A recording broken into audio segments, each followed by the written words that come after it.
My family doctor when I was a kid, when I was 10 years old, was Dr. John McDougall.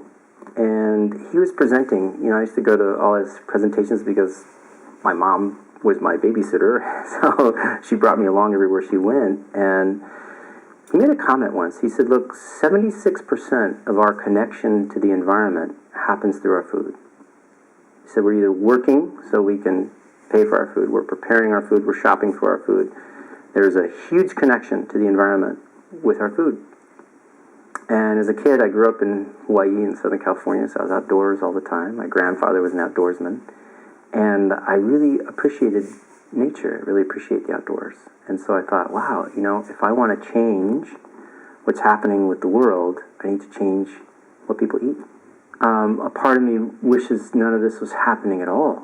I'm a very sensitive human being, and I have a lot of feelings towards my children. I love my children dearly, and I love the outdoors dearly. And to see the air being polluted, and the water being polluted, and the land being polluted, and to see my children being polluted, is a little too much sometimes.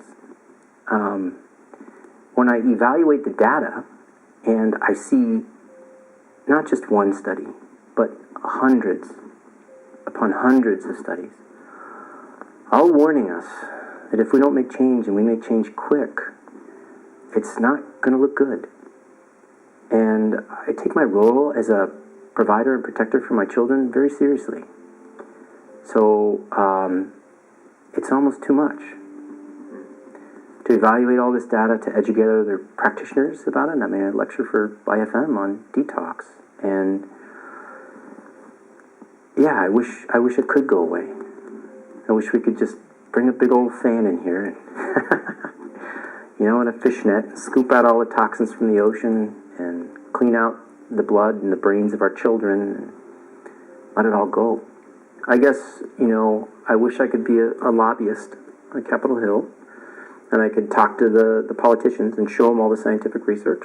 I wish I could be a parent organizer who could go around and organize all the parents in our local community and inform them everything we already know about chemical exposure and eating organic foods and avoiding different things.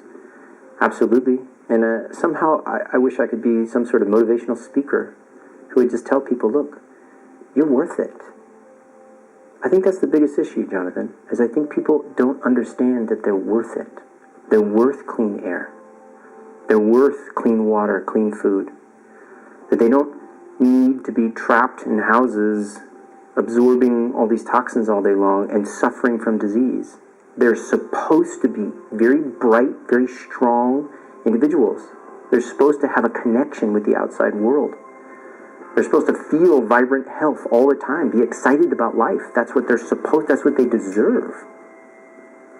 And I think because people don't think that, it's so easy for them to turn on the television for 6 hours a day. I'm worth nothing. I'm worth sitting on a couch and absorbing this information that's being fed to me. Passive. I'm not a creative. I'm not a person who could get up and change the world. But each person, individually, if they all got up today, we would change the world.